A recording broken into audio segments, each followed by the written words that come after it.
para fazer a mediação do painel 5, cujo tema será Lançamento Livro 30 Vozes. Ouviremos a diretora executiva do Instituto Modo Parités, senhora Ivone Santana.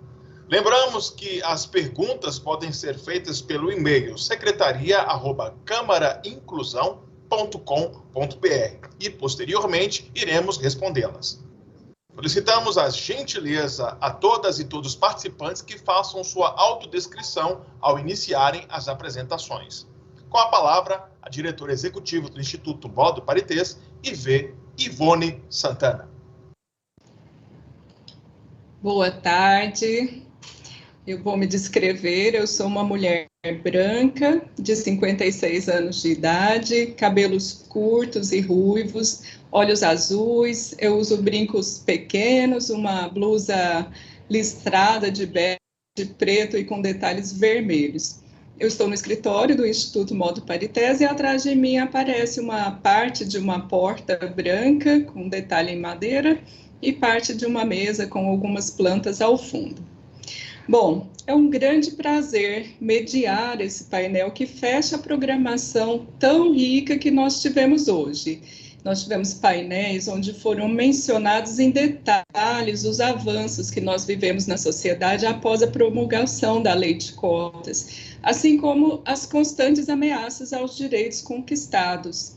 E agora nós vamos falar de um livro que traz 30 histórias de vida e sobre como foi o processo de produção deste livro. E é um prazer reencontrar aqui as amigas e os amigos de tantas histórias, tantos caminhos e tantas jornadas, especialmente aquelas que nós trilhamos no último ano e nos últimos meses, nesse processo. É um motivo de muita alegria.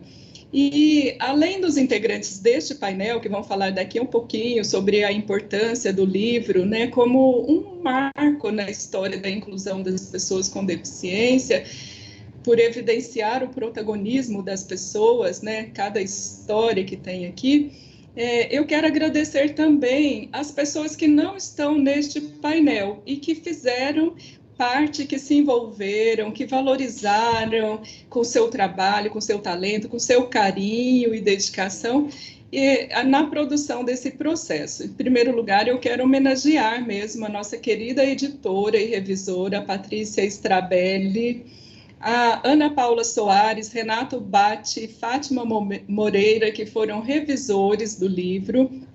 Também quero fazer uma menção muito especial a Rosimeire Andrade, que é diretora do NURAP e cuja participação foi fundamental para a viabilização tanto das lives, das entrevistas e do livro 30 Vozes também. E ela não pôde estar aqui conosco hoje devido a um problema de saúde na família. Também ao Euluan Mota, que foi intérprete de todas as lives, e ao time do Instituto Modo Parités, que é a Júlia Peruceto, a Elisa Camarote, a Gabriela Fernandes, a Yara Moraes e o Kevin de Paula, que estão trabalhando na divulgação. E como nós seguimos o lema Nada sobre nós sem nós, de forma muito carinhosa e especial, eu quero citar agora cada uma e cada um dos entrevistados que são protagonistas deste registro histórico e que estarão aqui neste painel representados e representadas por nossa convidada de honra, que também foi a 30ª entrevista, né? A doutora Isabel Maior. Então, eu vou falar o nome de cada uma: Andréia Tucci, Anne Franco, Anita Gonçalves, Carlos Ferrari, Denise Mesquita, Denise Siqueira, Dinacleia Galdino, Djalma Scartesini, Duda Esquiavo, Fernando Sampaio, Francisco Núncio, nosso querido Chico Pirata, que depois de alguns meses faleceu, depois de alguns meses da entrevista, e nos deixou essa história de vida registrada, né? O Gustavo Tornieiro, a Juliana Ribeiro, o Manuel Negrais, o Marcelo Panico, Marcos Santos, Mila Guedes, Nicolas Levada, Paula Ferrari, Paulo Barreto, Pedro Lang, Rafael Ferraz, Rafael Giger, Sandra Ramalhoso, Suelen de Almeida, Thaís Martinez, Thierry Marcondes, Vitória Bernardes e William Shimura. Vocês são protagonistas e as suas histórias contadas nas entrevistas certamente incentivaram e incentivarão muitas outras pessoas a persistirem na realização dos seus sonhos. E, finalmente, eu agradeço também às instituições que viabilizaram este projeto, que são a Câmara Paulista para a Inclusão da Pessoa com Deficiência, o Ministério Público do Trabalho e o NURAP. Eu aproveito para informar que o livro, em formato de PDF acessível, ele já está disponível no hot site da Câmara Paulista para a Inclusão, e que este hot site ele foi patrocinado pela empresa Qualicorp. Nós vamos até colocar o link para vocês baixarem aqui no chat daqui a pouquinho. Bom, então agora, feitos os agradecimentos, vamos falar com um dos autores, que é também o coordenador da Câmara Paulista para a Inclusão, o Dr. José Carlos do Carmo, o CAL. Ele é médico, auditor fiscal do trabalho, coordenador do projeto de inclusão da Câmara e do projeto de inclusão da pessoa com deficiência na Superintendência Regional do Trabalho e da Câmara Paulista de Inclusão. Dr. José Carlos do Carmo, CAL. Conta para a gente como surgiu a ideia da elaboração do livro no âmbito da celebração dos 30 anos da Lei de Cotas. Bom, querida Ivone, muito obrigado pela apresentação. É um prazer de estar aqui de novo. Eu estou, na verdade, desde a manhã, acompanhando as atividades, os painéis desta celebração de 30 anos da Lei de Cotas. Bom, eu sou um homem branco, de cabelo e barba curtos e grisalhos. Eu visto uma blusa preta, uso óculos de grau, de aro fino metálico, e tenho ao fundo uma parede com um quadro e um móvel com alguns objetos de decoração. A ideia de celebrarmos os 30 anos da Lei de Cotas começa já no ano passado, porque, a exemplo do que temos feito nesses vários anos anteriores, nós achamos importante, nesta data em que aniversaria, ou em que se completa o aniversário, a Lei de Cotas, fazer essa celebração chamando a atenção de todos para a sua importância. E este ano, eu diria que nós temos talvez duas questões que são muito importantes. Uma que é completar 30 anos. São 3 décadas, e isto tem um simbolismo de existência da Lei de Cotas, sem falar que nós completamos também 40 anos do Ano Internacional das Pessoas com Deficiência, instituído pela Organização das Nações Unidas. Mas, além disso, a gente vive um momento no nosso país que é particularmente preocupante. Nós, não é novidade, mas as coisas se acirraram. Temos visto iniciativas diversas que visam, se não explicitamente propor o fim da Lei de Cotas, mas alterá-la de tal maneira que ela perca a sua eficiência, a sua capacidade de contribuir para o resgate deste direito fundamental, que é o direito ao trabalho, e que historicamente tem sido negado às pessoas com deficiência. Por esses motivos todos, nós quisemos, e aí repito, começamos já o planejamento no ano passado, celebrar este aniversário de maneira especial. Uma ideia que surgiu, e há que se dizer que todo esse trabalho é feito de maneira coletiva, com a participação voluntária de dezenas de pessoas, instituições, empresas, sindicatos, que se dedicam a preparar e organizar esta celebração. E aí, numa das nossas reuniões, surgiu a ideia, ainda no ano passado, de realizarmos entrevistas com as pessoas com deficiência. Ressaltando sempre o que você mesmo já colocou, e nós sempre colocamos, que é a importância de reconhecermos as pessoas com deficiência como as principais protagonistas da sua própria história. Daí, então, surgiu a ideia de fazermos estas entrevistas. Ano passado, completava-se 29 anos da Lei de Cotas, portanto, foram 29 entrevistas. E houve a ideia também, salvo engano da minha parte, acho até que foi você, Ivone, quem sugeriu o nome do Tuca para realizar essas entrevistas. Eu considero que não foi por acaso, a gente já conhecia a capacidade do Tuca, mas foi uma excelente ideia, uma excelente escolha. A condução do Tuca dessas entrevistas, com certeza, enriqueceu muito o conteúdo que ora apresentamos neste livro. E já desde o ano passado pensávamos que tínhamos que publicar alguma coisa nesses 30 anos. E juntando, então, essas diferentes ideias, surgiu a ideia de fazermos o livro cujo conteúdo principal fosse a transcrição das muito enriquecedoras falas apresentadas pelos nossos entrevistados. Foi assim que surgiu essa ideia do livro, nesse processo coletivo de participação de todos envolvidos na celebração. E, além de ser um produto que tem um simbolismo forte, porque é uma coisa que ficará para a posteridade, eu acho muito importante que a gente esteja sempre muito atento a uma questão que nem sempre damos o devido valor, que é a necessidade de registrarmos e contribuirmos para fazer a história. Acho que fazemos várias coisas, ouvimos várias colocações muito interessantes, mas na medida em que muitas vezes não se registrando essas questões todas, a gente acaba perdendo. Então, acho que escrever esse livro, produzir, editar esse livro, também tem esse papel muito importante da gente registrar esta rica história para que ela não se perca e possa contribuir para que a gente continue avançando nesse processo de lutas, que não é simples, mas com certeza é muito gratificante, que é o do resgate do direito das pessoas com deficiência, da construção de uma sociedade mais justa, mais humana, mais solidária e mais fraterna. Foi assim que surgiu a ideia.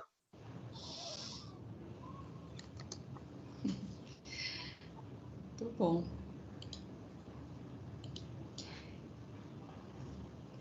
Então, agora, nós vamos ouvir o Tuca Munhoz, que ele é o autor, do livro também, e ele também foi o entrevistador das 30 entrevistas.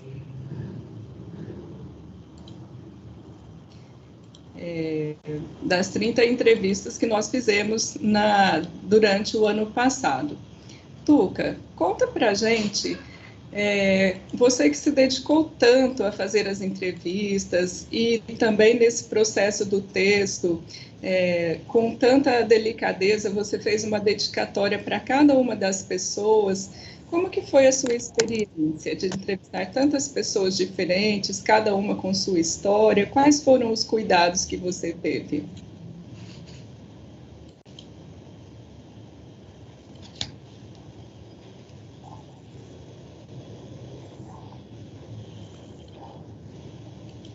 Oi, Ivone. Olá a todos os que nos acompanham nesse momento, a todas que nos acompanham nesse momento. Eu sou o Tuca Munhoz, sou um homem branco, tenho 63 anos, tenho o cabelo cortado bem baixinho, quase careca, grisalho, o pouco que aparece é grisalho, e tenho olhos claros, uso pequenos brincos. Estou usando um cachecol, está muito frio hoje, e uma jaqueta, um cachecol branco e preto, uma jaqueta marrom. Atrás de mim, uma parede cinza.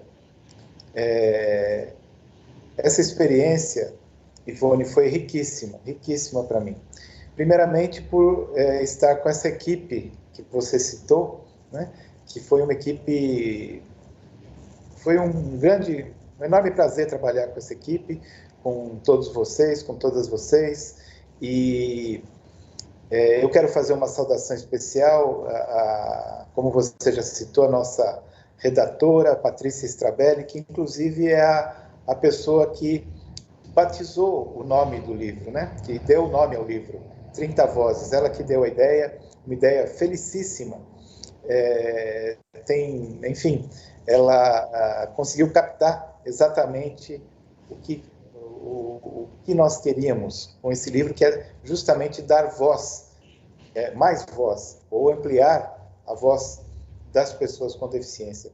E essa experiência, para mim, foi especialmente rica, porque, como eu disse, acabo de ouvir, inclusive, a breve entrevista que eu dei à rádio do Ministério Público do Trabalho, onde eu coloco, e permitam-me essa imodéstia, eu coloco que consegui, por meio dessas 30 entrevistas, captar, extrair de cada pessoa a sua experiência da deficiência, a sua experiência de estar no mundo com uma deficiência.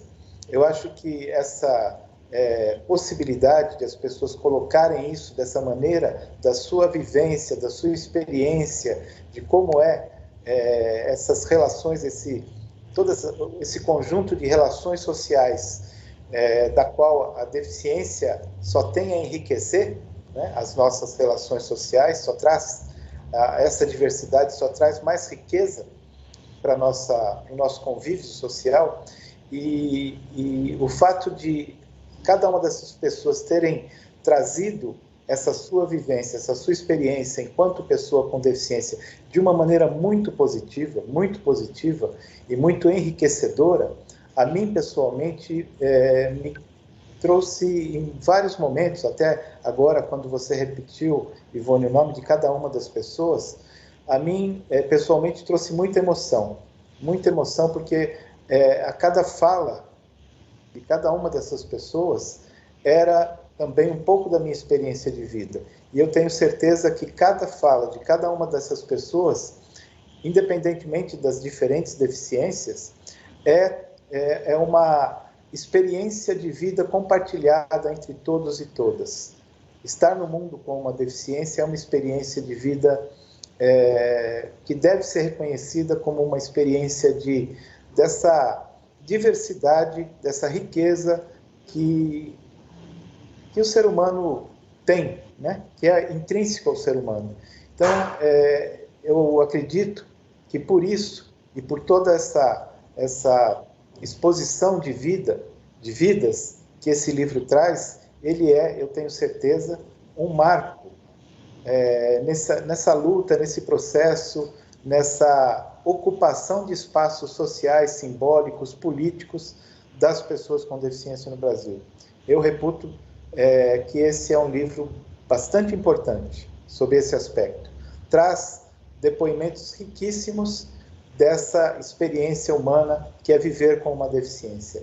Novamente agradeço a todos, agradeço a essa equipe maravilhosa com quem eu pude trabalhar e agradeço especialmente as 30 pessoas, as 30 vozes que se manifestaram, que me ajudaram a ser uma pessoa ainda mais convicta de que a deficiência é diversidade humana e que traz uma experiência muito positiva para todas as pessoas, para todos os seres humanos, não só para nós, mas para todos.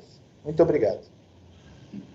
E foi uma experiência diferente, né, Tuca? Diferente para nós viver esse processo editorial com pessoas com bagagens de áreas diferentes, né? E uma delas foi a Suzana. A Suzana e o Fábio, eles vão ter uma fala separada aqui, mas os dois trabalharam juntos, né?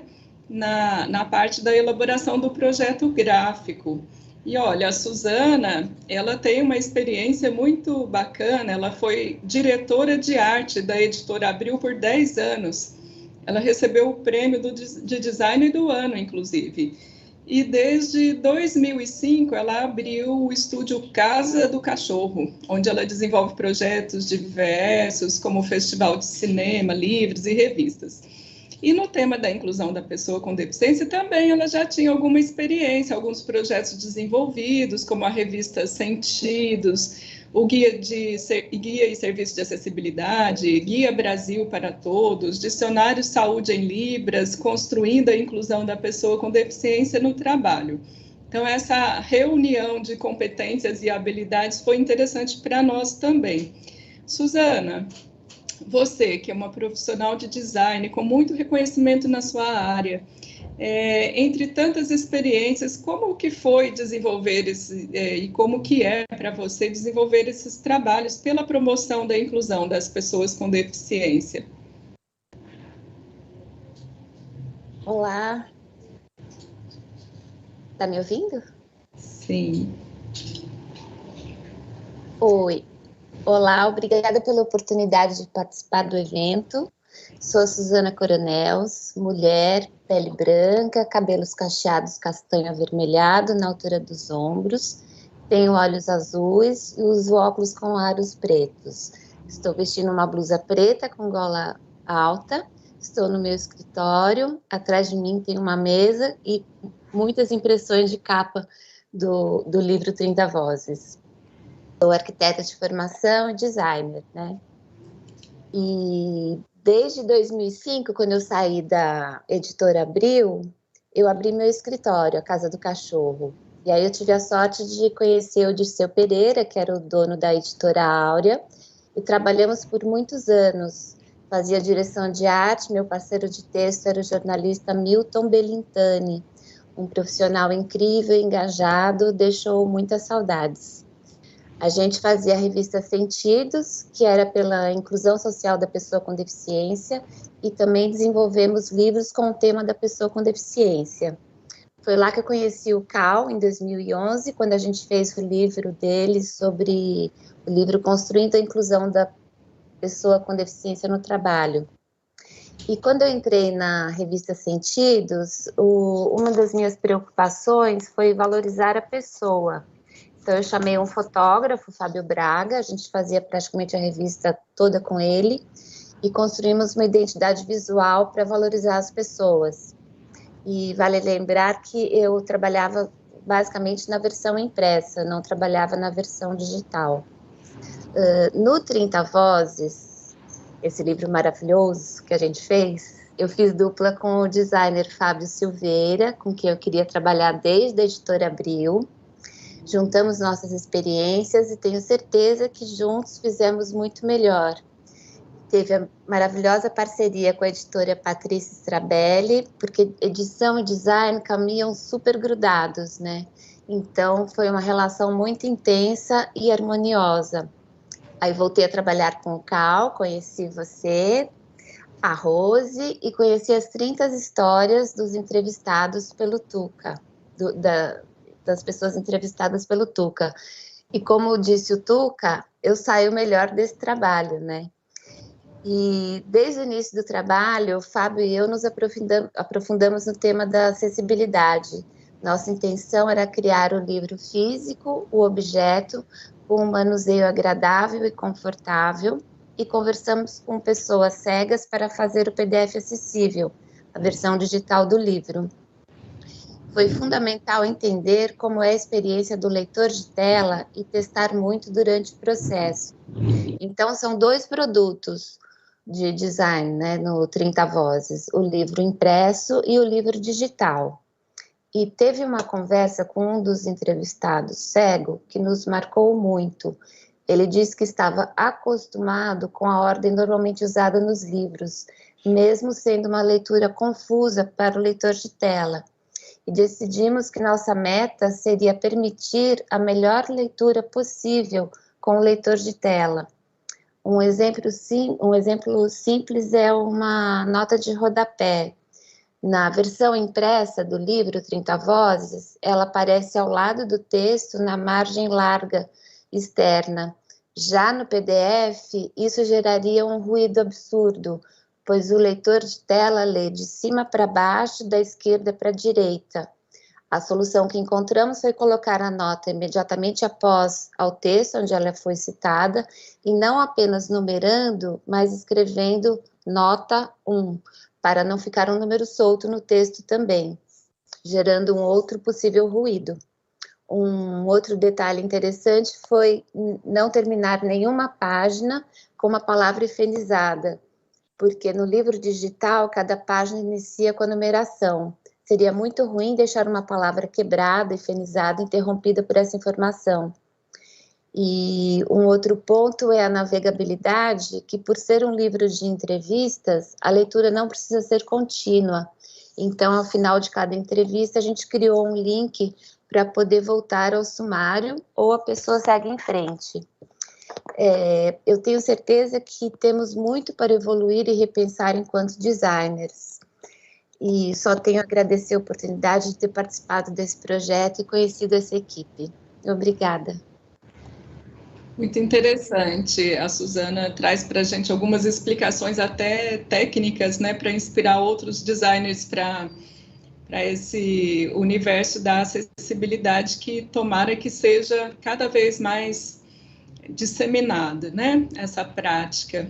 E então vamos ouvir um pouquinho o Fábio, que trabalhou junto com ela no projeto gráfico. O Fábio tem experiência de 30 anos no mercado de visualização de dados e design de informação editorial. E ele atuou em diversas publicações da editora Abril. Ele foi sócio do escritório Oca Brasil Design e ele é facilitador de design thinking em diversas empresas. Há 17 anos leciona em diversos cursos livres e em faculdades também. E atualmente ele ministra conteúdos e projetos e inovação em design no IED de São Paulo. Fábio, você é um professor universitário, né? Que pode influenciar aí, influencia certamente muitos jovens. Como foi o cuidado de promover a acessibilidade no seu trabalho? E eu gostaria de saber se esse projeto influenciou você também a novas soluções acessíveis junto ao seu trabalho acadêmico. Perfeito. Olá, vocês estão me escutando bem aí? Perfeito? Legal. Boa tarde a todas e a todos. Eu sou o Fábio Silveira, muito prazer. Eu sou um homem, vou fazer uma descrição aqui, eu sou um homem de pele clara, cabelos e barba curtinha e grisalha, tenho olhos escuros, estou usando óculos de armação grossa da cor marrom. Eu visto uma jaqueta, porque está frio, como o Tuca falou, está mesmo. Visto uma jaqueta e uma camiseta preta e um cachecol cinza com listras delicadas brancas.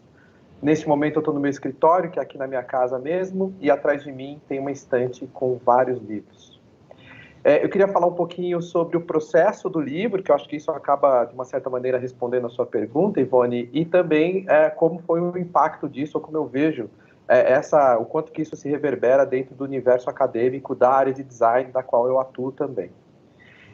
Eu sou o designer que desenvolveu o projeto gráfico do livro 30 Vozes, junto com a designer Suzana Coroneus, como ela mesma falou.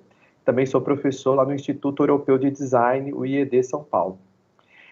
O desafio de projetar um livro de entrevistas é muito interessante, pois podemos potencializar as vozes que fazem parte deste conjunto, com o uso de elementos gráficos editoriais adequados, para que o leitor se aproxime ainda mais da experiência da conversa com os entrevistados.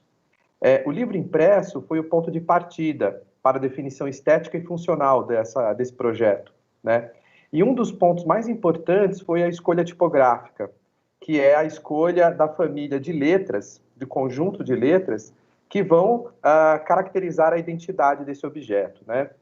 A gente se preocupou com uma série de aspectos, como o contraste das letras, né, os pesos mais, as letras mais pesadas, as letras mais leves, como é que elas se desenvolviam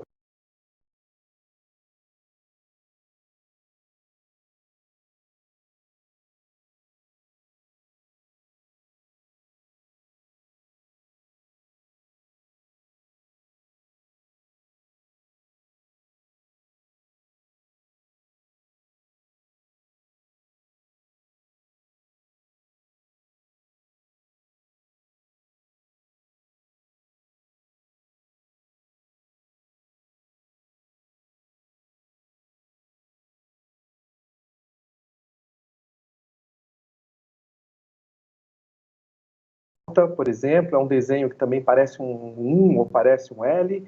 Opa! E o O, caixa alta também, e o zero, né? Então, tá bom.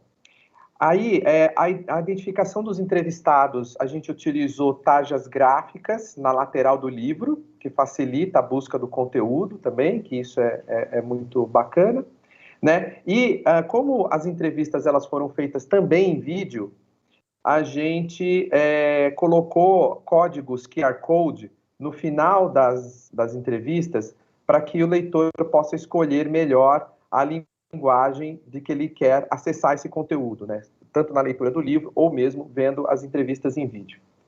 A capa tem uma imagem com justaposição de diversos retângulos multicoloridos, vermelhos, tons de vermelho, preto, branco, amarelo ocre e amarelo também, que representam essas múltiplas vozes.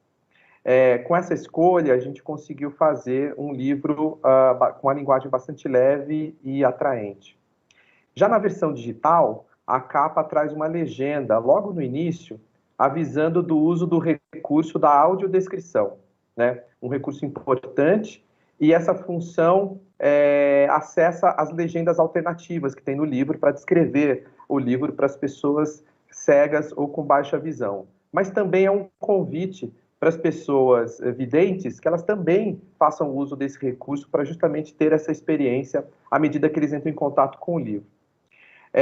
A aproximação das informações de edição de texto para a formatação gráfica, como o caso da nota de rodapé que a Suzana falou, foi um ponto importante para melhorar a leiturabilidade, né? E aí, indo direto na resposta aí da pergunta da Ivone, como eu sou professor, esse tema ele é abordado, de certa forma, pelo menos na faculdade onde eu dou aula, ele é abordado para o estudo de design dos alunos, né? Que é o que nós chamamos de design universal.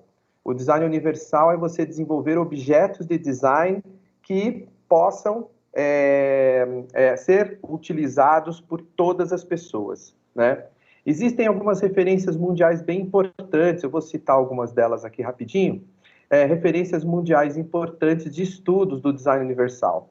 Existe o Design for All Foundation, que fica em Barcelona, existe o International Association for Universal Design em Tóquio, o Innovation for All Program em Oslo, e o IFE, que é o maior prêmio de design do mundo, eles também têm uma preocupação dentro desse campo do design universal, que é o IFE Universal Design Service, que fica em Weimar.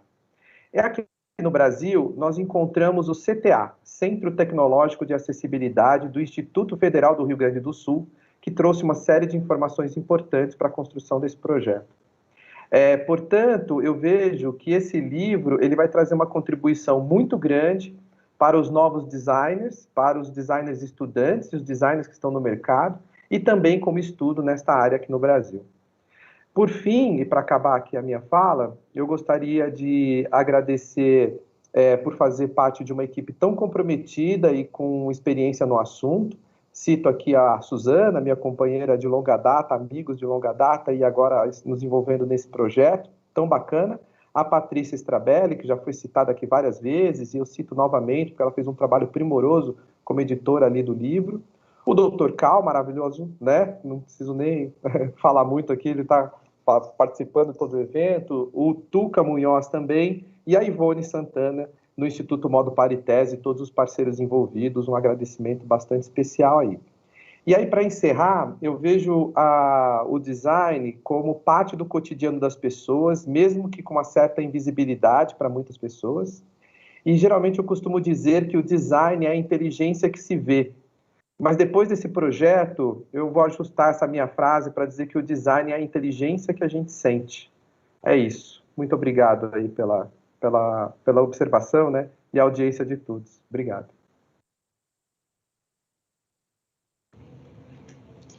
Muito obrigada, Fábio. E falando em sentir, né, eu percebi que todo mundo está querendo ficar pertinho do seu livro, né? Eu fico aqui com o meu exemplar o tempo todo, consulto, leio uma história. É muito gostoso, né? Quando a gente tem essa sensação de carinho e orgulho por um trabalho que a gente realiza, né? Claro. E também uma pessoa que foi fundamental na realização desse livro, escreveu inclusive o prefácio, e ela é uma grande defensora dos direitos humanos, né? Foi a doutora Sofia Vilela. Ela é procuradora do trabalho, ela foi vice-coordenadora nacional da Cor de Igualdade do Ministério Público do Trabalho entre os anos de 2016 a 2018. E ela participa do intercâmbio internacional na Comissão Interamericana de Direitos Humanos, da OEA, que é a Organização dos Estados Americanos, né? Doutora Sofia, seja bem-vinda, também é uma pessoa que nós nos encontramos em diversos momentos, né, aí nos últimos anos, em diversos papéis, e como autora do prefácio e também como a pessoa que viabilizou por meio do MPT, né, os recursos financeiros para o projeto. Eu gostaria de saber como que uma iniciativa como essa, deste livro, vai ao encontro das iniciativas do MPT na promoção dos direitos das pessoas com deficiência. Olá, Ivone, um grande prazer estar aqui com vocês e com pessoas tão queridas. Uma saudação especial a todos que estão nos acompanhando, todas, todes. Eu sou uma mulher branca, de cor branca, tenho cabelo um pouco abaixo do ombro, com luzes loiras, uso óculos, estou com uma parede branca, também estou em São Paulo, então sou da galera do frio, com uma blusa de lã marrom e uma blusa por dentro bege e mais um casaco preto, porque como alagoana, né, a gente não pode deixar de se proteger no frio aqui de São Paulo. Então, eu também estou aqui com o meu livro, que recebi hoje, muito obrigada. Já anunciei para os meus colegas que estarei distribuindo para o PTM de São Bernardo do Campo, para a biblioteca da PRT, né? E me senti também muito assim, Ivone, quando recebi o livro, sabe? Abraçada. E quando a gente abre o livro e vê que ele tem sinais de acessibilidade, né? Você vê um carinho especial. Eu estava lendo aqui as frases que estão em destaque, né? Isso é muito lindo, é muito emocionante. E eu, como procuradora do trabalho, que venho atuando há um certo tempo na temática de inclusão, especialmente também na parte de inclusão de pessoas com deficiência reabilitadas no mercado de trabalho, é mais um motivo de orgulho, né? Para a minha instituição ter nossa marquinha também aqui registrada. E como você perguntou, né, qual a importância desse livro? Eu acho que ele, ao ouvir, né, 30 vozes nos 30 anos da comemoração Lei de Cotas, ele só demonstra a importância, né? Todo mundo pergunta, a primeira pergunta que as pessoas falam, né? Mas, doutora, qual é o desafio, né? Da inclusão, qual é o desafio da lei de cotas, qual a importância da lei de cotas? E eu sempre explico que se não fosse a lei de cotas, a gente não teria esse processo, né, de ampliação e de inclusão no mercado de trabalho. Né, como a gente observa e a gente consegue, como procuradoras e procuradores do trabalho, atuar. E a gente não estaria, muitas vezes, ouvindo tantas histórias, né, de inclusão, de relacionamento, porque não só o ambiente de trabalho é retratado nesse livro, e que isso também o torna tão rico, não só para a área de procuradores e procuradoras de trabalho, portanto, Ministério Público do Trabalho, mas também tenho certeza disso e vou divulgar com os meus colegas do Ministério Público Federal, do Ministério Público Estadual, né, da Defensoria, enfim, do próprio Poder Judiciário, porque ele acaba retratando uma visão, né, de quem realmente vivencia, de quem está, né, que tem lugar de fala no contexto não só da lei de cotas, mas de ser uma pessoa com deficiência. Então, o Ministério Público do Trabalho, ele tem como uma de suas metas institucionais, que a gente fala, né, e tem até uma coordenadoria específica para isso, que é a Cor de Igualdade, a promoção da igualdade, né, a quebra de barreiras, a inclusão, não só de pessoas com deficiência, mas de toda a situação de vulnerabilidade que possa acometer uma pessoa e que isso prejudique a sua possibilidade de ascender, né, de forma igualitária no mercado de trabalho.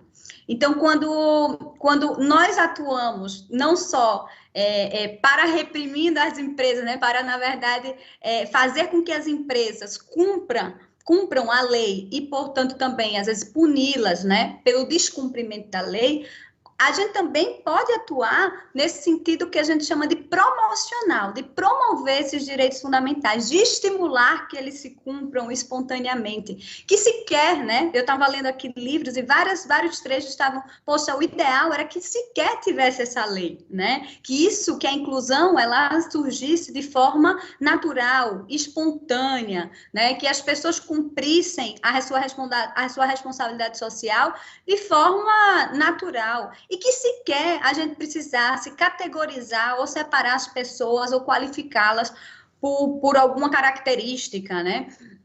Mas, dentro de uma sociedade politizada, onde a gente precisa reivindicar direitos, onde a gente precisa conquistar direitos, onde a gente precisa brigar para que aqueles direitos conquistados não entrem no processo de retrocesso social, é muito importante a gente dar nomes, né? E dar vozes. E, principalmente, sermos fontes, né, de incentivo a lutas, principalmente no que se falou pelo próprio CAL, né, a quem eu agradeço muitíssimo a parceria de tantos anos, não só comigo, mas com o próprio Ministério Público do Trabalho, né.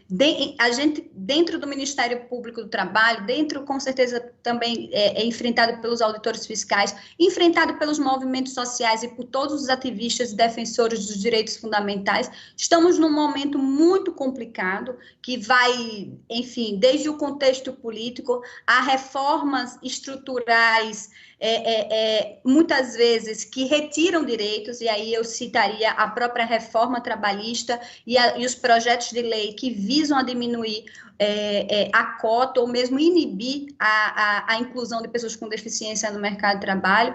E esse livro, ele acaba sendo também um grito, né?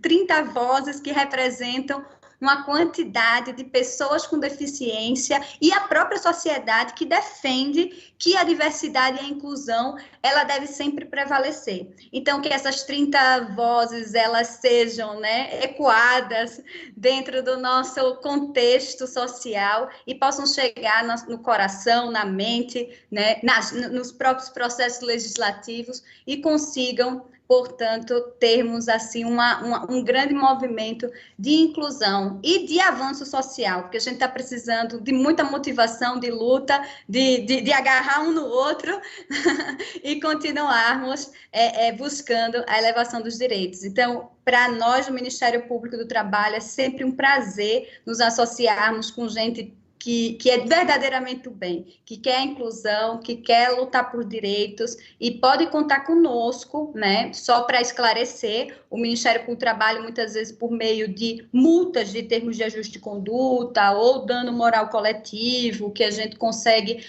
alguma punição no próprio Poder Judiciário, a gente tem essa possibilidade de reverter esses valores em prol da própria sociedade. Então, projetos sociais que tenham esse viés, que vão ser importantes para a própria sociedade, como esse, que tem não só de dar vez e voz às pessoas, mas também tem um contexto muito interessante de educação, né? De mudança de mentalidade, de ingressar na consciência e transformar. Então, isso também é papel nosso dos procuradores e procuradoras do trabalho. Então, quero deixar aqui meu agradecimento a todas as 30 vozes que deram a entrevista, ao Tuca, ao Cal, a você, Ivone, aos colegas que me antecederam falando o Fábio, e a colega que também falou sobre a importância da acessibilidade e do design do livro, que está belíssimo. Parabenizar a todos e todas e agradecer pela oportunidade de estar aqui com vocês. É sempre muito bom ouvi-la, e assim, a gente se sente com o coração quentinho, né, de saber que tem tantas pessoas em tantos lugares, em tantas instâncias diferentes, instituições diferentes, promovendo os direitos das pessoas com deficiência, os direitos humanos, né? E agora nós vamos falar com uma convidada de honra mesmo. Ela foi a 30ª entrevista do livro, e não foi por acaso a escolha dela, né? Ela foi pela sua trajetória de precursora mesmo na luta dos direitos pela pessoa com deficiência. Então, é a doutora Isabel Loureiro Maior. Ela é médica, fisiatra e professora assistente da Faculdade de Medicina Federal do Rio de Janeiro. aposentada. Ela também é mestre em Medicina Física e Reabilitação, é especialista em bioética, é conselheira do Conselho Municipal dos Direitos da Pessoa com Deficiência no Rio de Janeiro, integrante do Fórum UFRJ Acessível e Inclusiva, e foi a primeira pessoa com deficiência a comandar a Secretaria Nacional de Promoção dos Direitos da Pessoa com Deficiência. Então, doutora Isabel, é uma grande alegria, uma honra mesmo, cada vez que estou num painel, num evento com a sua presença, eu me sinto muito honrada. E eu gostaria de saber, então, na sua visão, qual a importância deste livro na história do protagonismo das pessoas com deficiência? Boa tarde, Ivone. Boa tarde a todos que nos acompanham. Quero me descrever inicialmente. Eu sou uma mulher morena, de cabelo castanho escuro, um pouco grisalho, para quem já está conseguindo ver essas luzes naturais, brancas, né? E não estou usando óculos, porque como estou em casa, não preciso usar óculos, já está de pertinho aqui da tela. E uso um casaco cinza, uma blusa bege, meio esverdeada. Está muito frio aqui no Rio de Janeiro também, viu? Para carioca está terrível, uma coisa incrível aqui. O fundo é uma parede bege e uma persiana vertical bege também. Então é um fundo neutro. Eu primeiro gostaria de agradecer muito a todos vocês que tiveram essa iniciativa. Sei que é um time de primeira qualidade, a Câmara Paulista de Inclusão das Pessoas com Deficiência no Mercado de Trabalho Formal, presidido pelo Dr. José Carlos do Carmo, o Instituto Modus Paretes, que você coordena, o Tuca Munhoz, que é um companheiro já da militância do movimento das pessoas com deficiência de muitos anos. Nos conhecemos de anos atrás, de antes da própria legislação, que hoje aqui comemoramos. Na verdade, o aniversário da Lei de Cotas é amanhã, né, 24 de julho, né, foi criada a lei, que é a Lei dos Benefícios Previdenciários, né, a Lei 8.213, e é do dia 24 de julho de 1991. Portanto, consequência da Constituição Brasileira de 88, que é o principal marco da legislação das pessoas com deficiência no nosso país. Na verdade, quando nós fomos convidados, quando eu fui convidada para participar disso, era uma entrevista, eu não sabia que viria um livro, era uma entrevista, e o Tuca me disse, nós íamos 29, foi o ano passado, 29 anos da lei de cotas, e, no entanto, nós vamos fazer 30 entrevistas, então, por isso, sou a 30ª voz. Olha que quem vem por último, de vez em quando, pega, né, a vez de todos. Então, para mim, é uma honra também estar aqui representando as demais 29 vozes de pessoas com deficiência, pessoas com diversas formações, de diversas gerações, pessoas que quando nasceram ou quando se tornaram pessoas com deficiência, a lei de cotas já estava aqui. E um outro conjunto de nós, os mais velhos, eu tenho 67 anos, e me tornei uma pessoa com deficiência há 44 anos, portanto, bem antes da lei de cotas, nós acompanhamos isso desde o início. Vejo esse livro, assim como foram as entrevistas, muito bem comandadas pelo Antônio Carlos Munhoz, de grande importância, como já foi ressaltado por todos que me antecederam, por você quando fez a introdução também. Nós estamos, a cada momento, tendo que reafirmar direitos que já estão garantidos. Direitos que alguns países não tinham ou não têm até hoje uma legislação de ação afirmativa para o mercado de trabalho, para as pessoas com deficiência. Mas que a Convenção da ONU, em 2006, que é o texto da Convenção, colocou como uma das grandes importantes ferramentas para a introdução no mercado de trabalho desse subconjunto de pessoas, que é justamente a ação afirmativa. E nós já tínhamos, em 2006, há muitos anos, e, portanto, já também sendo fiscalizada, porque essa legislação ela teve um hiato de implementação muito grande, porque surgiu em 91, mas só em 99 que ficou estabelecido pelo Decreto 3298, que caberia ao Ministério do Trabalho fiscalizar e, portanto, implementar verdadeiramente a política, e somente por volta de 2001, 2002 é que o Serviço de Fiscalização do Trabalho, e com uma maneira muito boa, muito, eu diria, forte e adequada de trabalho, os auditores fiscais fazem toda essa fiscalização para que as empresas com 100 ou mais empregados, de fato, tenham pessoas com deficiência na força de trabalho.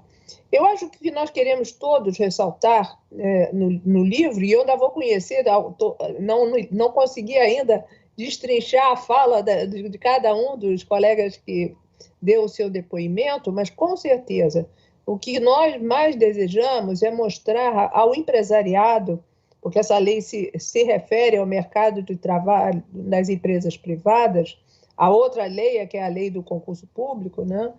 Esse aqui é do mercado privado. O que nós queremos dizer é que são pessoas com deficiência preparadas para o mercado de trabalho. Pessoas com deficiência que ao não encontrarem barreiras e, ao contrário, encontrarem facilitadores, quer dizer, acessibilidade, tecnologia assistiva e adaptações razoáveis, poderão perfeitamente trabalhar num regime capitalista de produção, onde elas podem mostrar todo o seu potencial de trabalhadores habilitados. Então, é isso, é a defesa de, permita-me como médica chamar, além de ser uma ferramenta de inclusão, é um remédio para uma situação ainda problemática, porque há uma série de empresas que não conhecem, ou algumas, infelizmente, não acreditam nessa capacidade e apresentam, portanto, atitudes ainda de preconceito e discriminação e capacitismo em relação a trabalhadores com deficiência. Nós queremos ressaltar, com todas essas vozes, a importância da oportunidade, a importância da progressão no trabalho, da promoção, a questão salarial, a igualdade salarial entre homens e mulheres com deficiência, entre pessoas com deficiência e pessoas sem deficiência, e a oportunidade de também as pessoas com deficiência galgarem postos de comando dentro das empresas, e assim nós podermos superar o binômio deficiência-pobreza e associarmos a questão da pessoa com deficiência com a dignidade humana, né? Nós queremos pessoas que estejam prontas para trabalhar.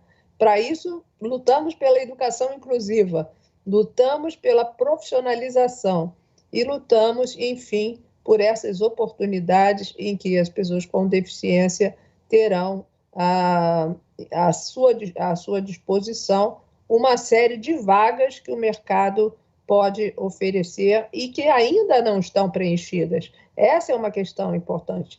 Não se está tirando o trabalho de ninguém, essas vagas já estão reservadas e elas não estão preenchidas e precisarão ser preenchidas. Então, eu acredito que o livro trará uma contribuição muito grande para aqueles que ainda não confiam na importância de uma política de ação afirmativa, e é muito interessante o processo gráfico e de design, porque ensina também a um conjunto de profissionais como fazer a editoração dentro de uma noção de desenho universal.